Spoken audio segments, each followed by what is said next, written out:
我们今生有缘在路上。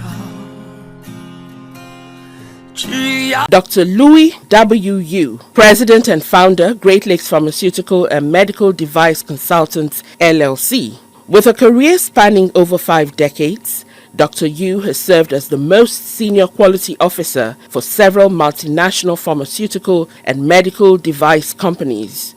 Most recently as Executive Vice President and Chief Quality Officer for Bosch Health and Bosch Lom International between 2016 and 2023. His previous executive leadership roles include Global Quality and Compliance at Perrigo, Solvay Pharmaceuticals, Forest Laboratories, and Par Pharmaceutical, following earlier career roles in R&D and quality at Johnson & Johnson. In addition to his industry leadership, Dr. Yu is a dedicated educator and advocate for regulatory and quality science. Since 2014, he has served as an adjunct faculty member and lecturer for the Purdue University Biotechnology Innovation and Regulatory Science BIRS program, traveling to Tanzania regularly since 2015 for in-person symposia supporting quality and regulatory science capability and capacity building in Africa. He also previously served as an adjunct professor for the University of Wisconsin's Extension Services in Pharmacy for over 2 decades.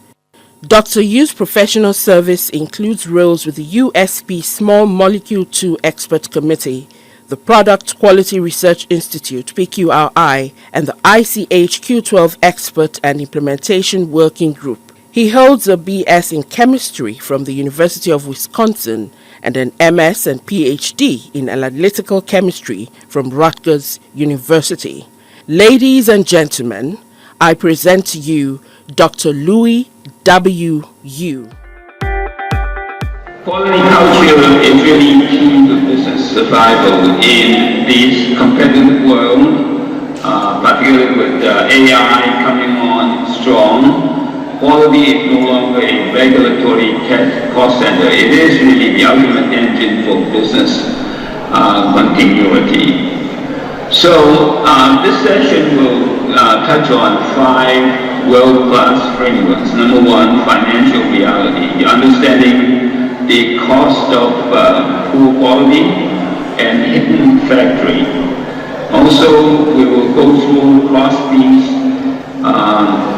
maturity grid, and we can ask where you are in your organization, whether you are in uncertainty or certainty. And then clearly quality is about people, product, and process. So human element is very important. So I'll touch on how to change your culture using Agus, Shine, and Chris Argyris, as well as Shingle model to drive sustainable operational excellence. And finally, I'll touch on, in this age of AI, the digital frontier, the 8 steps to lead culture change. So the next slide, the learning objective is really we define quality as a strategic business asset. Secondly, to apply systems thinking to identify interdependencies, lead behavioral change by aligning leadership action to build quality culture, and finally, navigate AI fluency to accelerate capacity and capability building while maintaining regulatory compliance in this age of AI. So the basics are very, very simple. And we've got Duran, Deming, and Crosby. All of them are important to the development of quality as a central strategy for business excellence. Deming actually ended up helping Japan. And then in 1984, he came back after the Japanese cars had taken over the U.S. market. The U.S. Congress asked them to provide an analysis why the United States is falling behind on the range of quality. So there was a crisis of going out of the crisis, the thesis that he talked about 11 to 14 points to drive sustainable enterprise quality. I think U.S. car companies have taken that to heart. And of course, from a pharmaceutical perspective, Duran's handbook on pharmaceutical quality is really critical. However, we're going to focus on Philip Crosby today, which is really talk about the four absolutes of quality: zero defects and conformance to customer requirements. So of course we talk about these, quality is free, but really the question is really quality free? But I would say only if you manage to do it right the first time. So really you need to invest in time and effort to understand organizational dynamics and organization culture. I believe that culture change. But first you have to understand you don't really see. What we see mostly in terms of what we think about quality cost is really the cost of poor quality, recalls, rework, returns from the customer. But underneath that borderline, there's a whole series of costs that, such as lost sales, such as an unplanned downtime, such as time spent with unhappy customers. That's really, you don't see it invisibly, but it's a huge level of cost. So based on Albert Einstein, really, not everything that counts can be counted, and not everything that can be counted counts. So let's take a look. So the total cost of quality, if you look at this from the next slide 8, measuring and managing total cost of quality is not simple. You really have to create a what are the key category of costs, and then start to add on the top 3. So really what you have to think about is, the U.S. 2026 survey, now I'm on the next slide, CEO survey leading to quality, cost of poor quality. So number 1, cost of poor quality, according to U.S. CEOs, is actually lost sales and lost reputation. Second is operational inefficiency. Third is bad data and AI innovators. That's a new one. In this age of AI, you use generative and agentic AI, and your failure to use it effectively can cost you money. And finally, unplanned downtime and regulatory compliance issues. So how do you build a sustainable quality? First, you start by building your capability, your organization capability. And I think of it as 3 buckets. Number 1, is your facility, product mix, process, equipment, technology, capacity, and complexity in your organization? Is it fit for purpose? So you don't build a aseptic facility to manage solid dosage form, or you don't make aseptic products in a uncontrolled environment. So really fit for purpose is critical. The starting point, that's infrastructure, that's your investment to begin with. Secondly, you have to build a very robust quality system, not only in paper, but really when used, make good decisions. And then you have to engage employees and to enable them. Finally, you have to, on an ongoing operation, you really have to make sure you drive governance. You put governance process. Governance is about management controls, management oversight, management information, and using information to make good adjustments to your decision. That's what governance is all about. It's like a contraption, a railroad, to prevent the car from going off track. Finally, all of this come together and envelope in your culture. Culture is invisible, but you see it everywhere. So what is culture? So We're going to go on the next slide. Understanding total cost of quality really is the challenges. You don't really can count all of them, according to Einstein. And those that counted that you normally look at, that may not count. So really what we have to do is thinking about what is the total cost of quality. I say it is three buckets. Number one is cost of conformance, which is prevention cost and appraisal cost. And finally, cost of non-conformance, which is internal and external failure cost. Okay. So coming back, really when you look at the physical and invisible costs, you look at prevention, appraisal, and failure.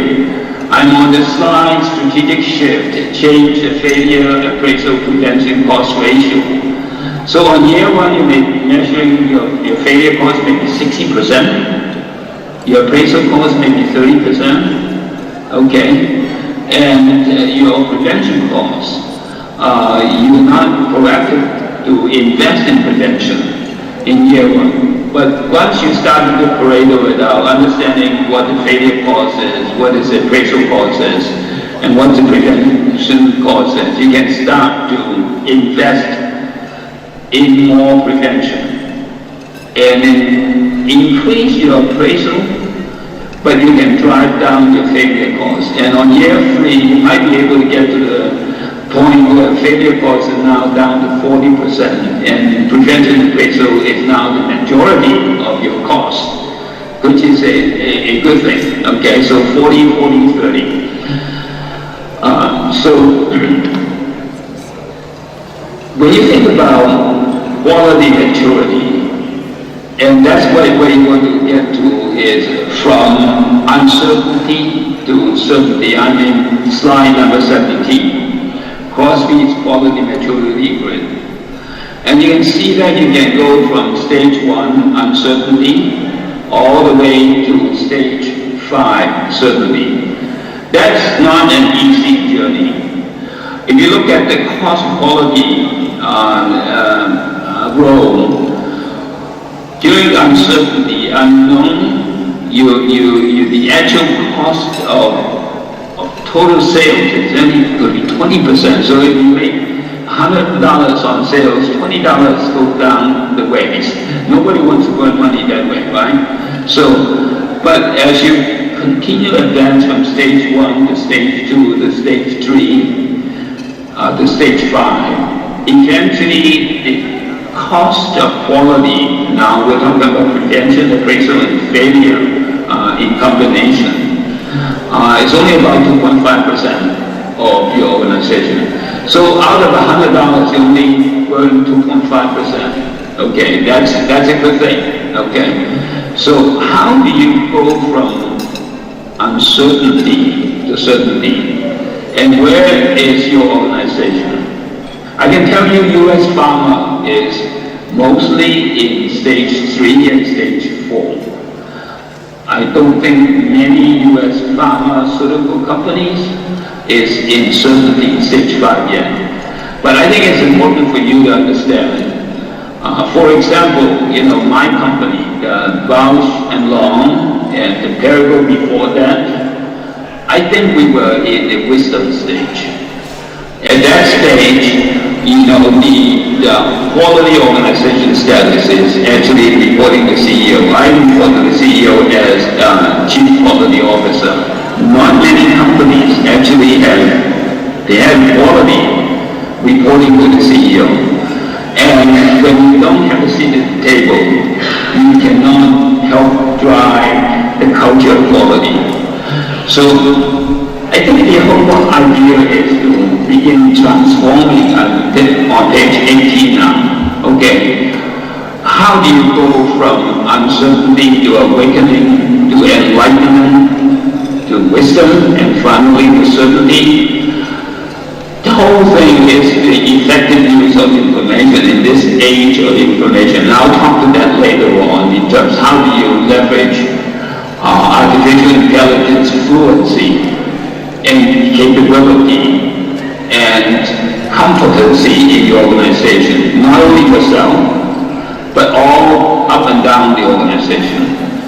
The effective use of this age of information, you can shift from I think to I know, meaning that you can begin to do things that you know what the outcome is. And we can go with that. So the whole idea is, so to build a culture quality, you really need to use page 21. This is a very important Shingo model slide about, in order to change your results, drive outstanding results, you have to begin by looking up in terms of setting what is the results first. Okay, so it's on the left side of the diamond as results. If you start by being specific and target outcome and articulate principles. So what are principles? Principles are universal truths. They inform ideal behavior. Okay? So once you have articulated principles, I'll share with you some what those principles are. For example, deliver value to the company. That's a key principle. So if you articulate that principle, your organization might think about how do I deliver value to the customer? Well, first of all, you make sure everything you do is not wasted. So you begin to think about the 8 deadly ways and eliminate that waste from your organization. What are some of those? Well, movement, excess inventory, okay, time sitting waiting for the next action. All of those are waste and they cost money. So that's one very important principle. Now another principle I would say is respect every individual. What does that mean? Well, respecting every individual means that there is nobody around the table has more power than the other person. Everybody around the table, when it comes to data, interpretation, and decision making, have a voice. And finally, we come to consensus or agreement. And that respecting every individual principle will help you build a system of employee engagement and employee enablement. So what are engagement? Engagement is really whether people at work are thinking about work 100% of the time, whether they're thinking about applying for another different occasion because they were not satisfied with how they were being treated, or they're not satisfied with the pay, or they were not motivated because they were not learning. So a system for employee engagement and enablement. So what's employee enablement? Enablement is giving them the right tools and knowledge, developing and growing them so their competency, the knowledge and skills are suitable for their role. That is an important system to drive employee or people excellence. Okay, so that's really the systems level. And then finally, you teach people in Lean Sigma on tools. Tools are important. They are technical element, they are points of view solutions, but without effective systems, tools are useless. Okay. So when you think about this virtuous cycle, starting with articulating specific and targeted outcome results, articulating principles, and you build the systems around those principles, and teach people to use tools within those systems, you begin to change your culture. Okay, so this whole virtuous operational excellence culture can be built step by step. Next slide, page 22. Let's go to turn 23. So how do you change organizational behavior in order to change your culture?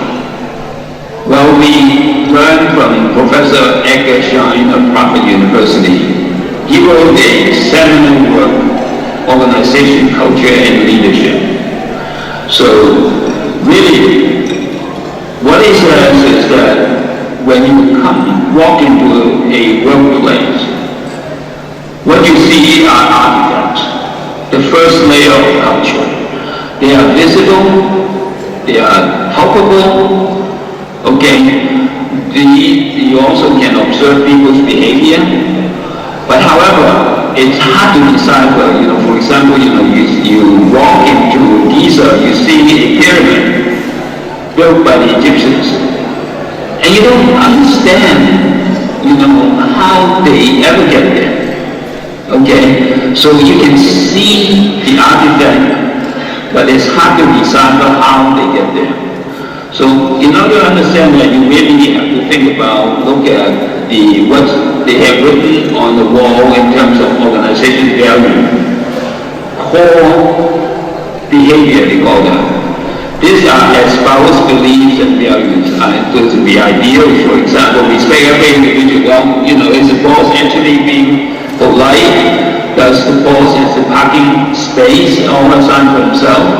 Or, when it comes to making decisions. 我们彼此永不忘，朋友。